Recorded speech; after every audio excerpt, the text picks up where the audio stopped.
freely debated. Men were stamped interventionists and isolationists, and the debate grew bitter. Into this free debate trooped the agents of the aggressors, for they too were permitted to speak in our democracy. They wore Hitler's uniforms, but they wrapped themselves in the American flag. They preached the doctrine of racial and class hatred, for Hitler had said America could be conquered from within and fall as an overripe plum to the Nazi master race.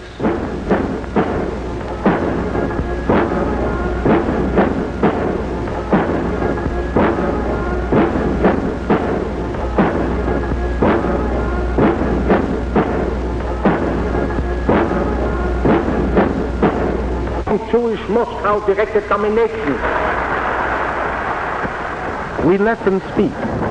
When occasionally a lone outraged dissenter wanted to air his opposition, we provided police to preserve order. This was Madison Square Garden in New York City, and not Berlin nor Nuremberg. Later, the speaker was arrested.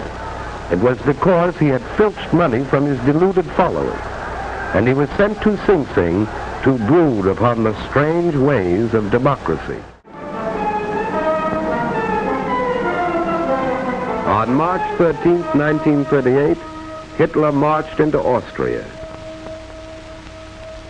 The trinity of aggression was complete.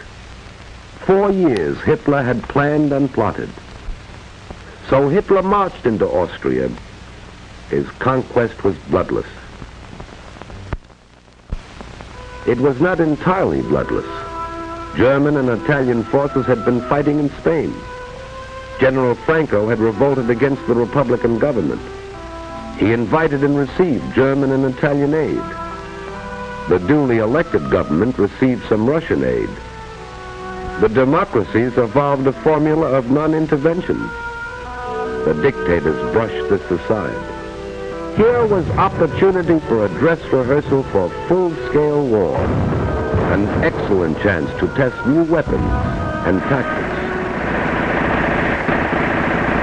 The Spaniards were the guinea pigs, men, women, and children. It was a long war, ended finally by hunger.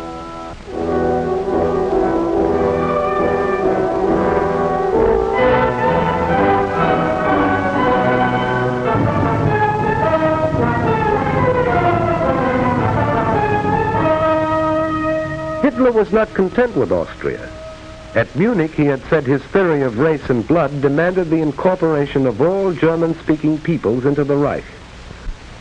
Hitler called upon Czechoslovakia to surrender the Sudetentland, that part of Czechoslovakia heavily populated by Germans. So Hitler, Prime Minister Chamberlain of Great Britain, Mussolini, Premier Daladier of France, met in Munich, and because the democracies of Europe were hungry for peace, removed a thorn from Hitler's side, the Czech army and the Little Maginot Line. Hitler rolled into the Sudetenland. His people were jubilant. Here was the miracle man, they said, a man who conquered with words. This was a new kind of war, a delightful war. Bands and flowers and parades.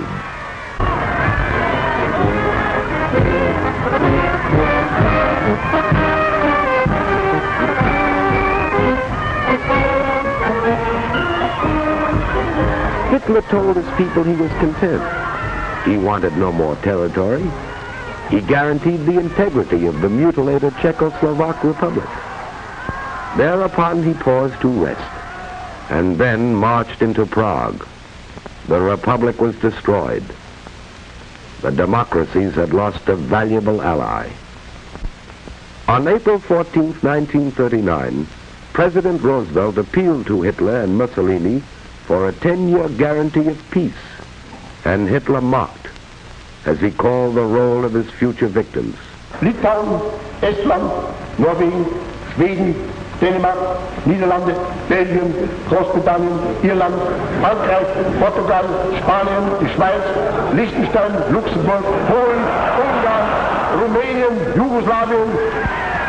The Reichstag roared. Hitler had signed a treaty of friendship with Poland. He had given Poland a slice of Czech territory. And now it was Poland's turn to ascend the sacrificial altar. Hitler didn't declare war. On September 1st, 1939, he struck without warning, which is the way of the aggressor. You will soon see Hitler's own photographic record of the Blitz in Poland. The formula is simple enough. First, choose your victim. An army still living in the past. Few planes, fewer tanks, outmoded guns and outmoded tactics. Choose an army relying upon courage rather than machines.